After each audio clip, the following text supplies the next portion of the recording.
Bilderberg fue llamado así porque la primera reunión se hizo en 1954 en el Hotel Bilderberg en Osbeek, Holanda. Sus fundadores fueron Joseph Ratzinger, un polaco de ideas socialdemócratas, y el príncipe Bernardo de Holanda. En sus reuniones anuales realizadas desde entonces, que constituyen un hito en la política internacional. Cada país tiene dos invitados, uno conservador y otro liberal. Según el príncipe Bernardo, el grupo nació como una entidad destinada a fortalecer la unidad atlántica del norte, a frenar el expansionismo soviético y a fomentar la cooperación y el desarrollo económico de los países occidentales.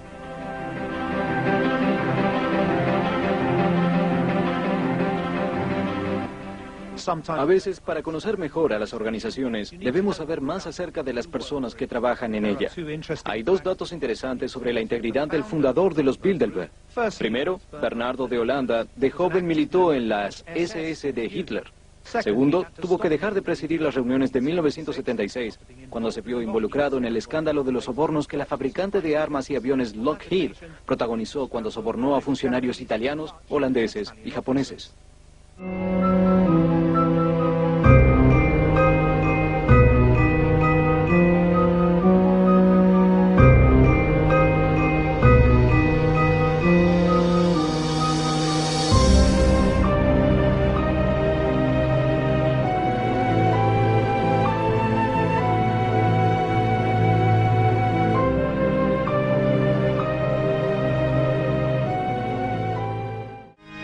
El lugar de reunión, la agenda y los participantes no son secretos, pero sí lo son los tópicos discutidos, ya que la reunión es a puertas cerradas y sus detalles no se publicitan.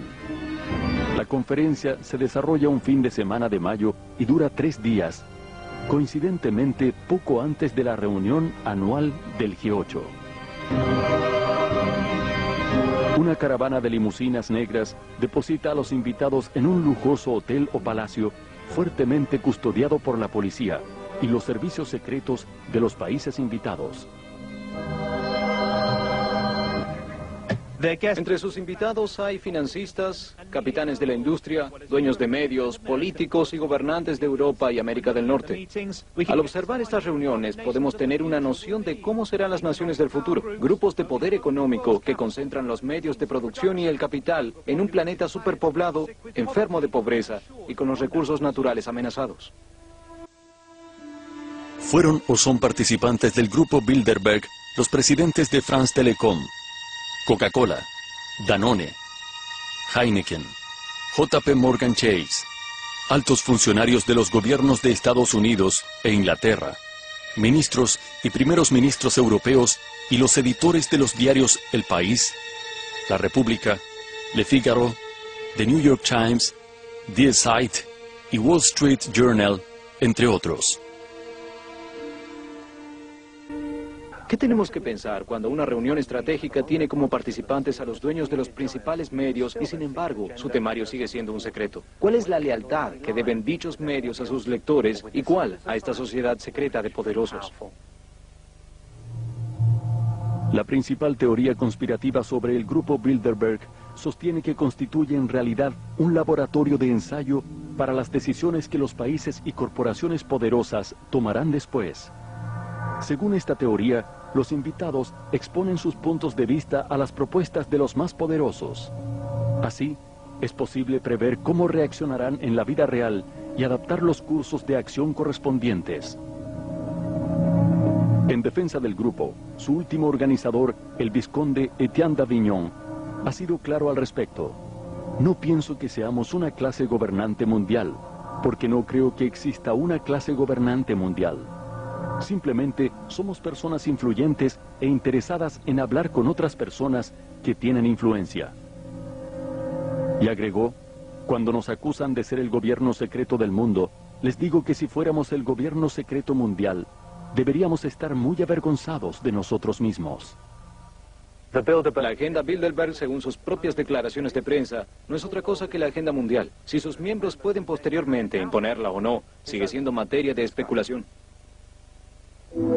Los ítems en la agenda Bilderberg suelen ser siempre los mismos: revisión de los acontecimientos mundiales, discusiones acerca de la seguridad en Occidente, debate de los mecanismos políticos y económicos en los países desarrollados, así como discusiones sobre energía nuclear y biotecnología. Otros famosos asistentes a las reuniones del grupo incluyen a Giovanni Agnelli, presidente de la automotriz italiana Fiat, y Henry Kissinger. Bill Clinton, Tony Blair y Angela Merkel lo hicieron antes de llegar al gobierno, al igual que el secretario Kofi Annan, ex secretario general de la ONU. Annan era el esposo de la sobrina de Raoul Wallenberg, el patriarca de la rica familia sueca que apoyó al grupo desde sus inicios. También participaron Henry Ford II, George Pompidou, Helmut Schmidt y el barón Edmund de Rothschild, además del padre de la bomba atómica en Estados Unidos, J. Robert Oppenheimer. Le siguen Donald Rumsfeld, Alan Greenspan, George Soros, David Rockefeller, la reina Beatriz de Holanda y el senador estadounidense y ex candidato presidencial John Kerry. La lista, aunque incompleta, concentra la mayor cantidad de poder económico y político que jamás haya existido en una organización. Curiosamente, no existen Bilderbergs arrepentidos. Nadie jamás ha roto el silencio y sus declaraciones públicas solo suceden muchos años después de las reuniones del grupo, cuando ya es tarde para cambiar los eventos de la historia. Para muchos, estas declaraciones escuetas son la prueba fehaciente de que todas las sospechas que recaen sobre el grupo son terriblemente ciertas.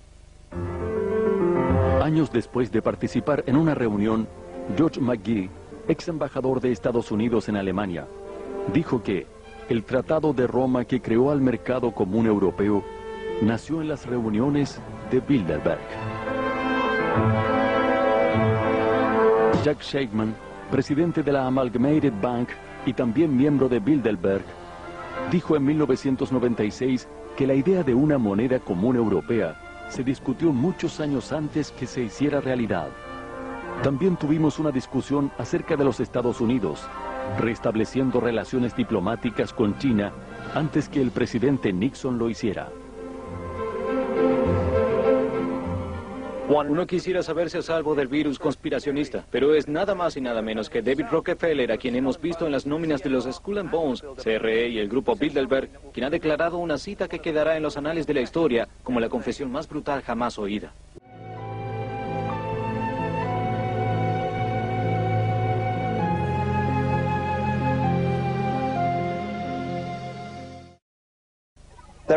Son demasiadas casualidades para pasar por alto, demasiados indicios de que algo anda horriblemente mal. Después de todo, si nosotros mismos tuviéramos poder, dinero y acceso a información reservada, ¿quién dice que no la utilizaríamos en nuestro propio beneficio?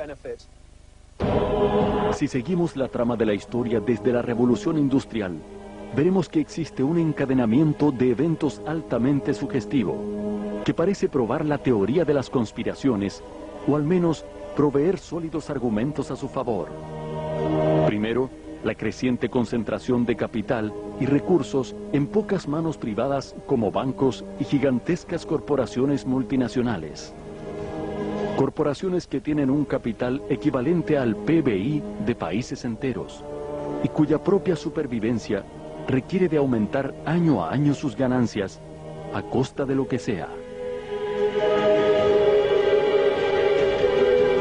Segundo, la creación de órganos públicos multilaterales de control, que en realidad están compuestos por la suma de intereses privados, como la propia Reserva Federal de los Estados Unidos, el Banco Mundial y el FMI. Tercero, el innegable avance de la privatización, la apropiación privada de los recursos naturales, de la infraestructura de comunicación, de la industria pesada y la defensa, la salud y los sistemas bancarios, alejándolos de las manos del pueblo y entregándolos a las ambiciones garras de las corporaciones privadas. Cuarto, el fenómeno de globalización financiera y cultural, que en realidad no es más que la imposición de la cultura y el capital central sobre los países periféricos. Quinto, la generación de conflictos mundiales y enemigos estereotipados que manipulan la opinión pública y terminan destruyendo cualquier posibilidad de debate u oposición, derivando en la pérdida real y concreta de muchos de los derechos democráticos más elementales.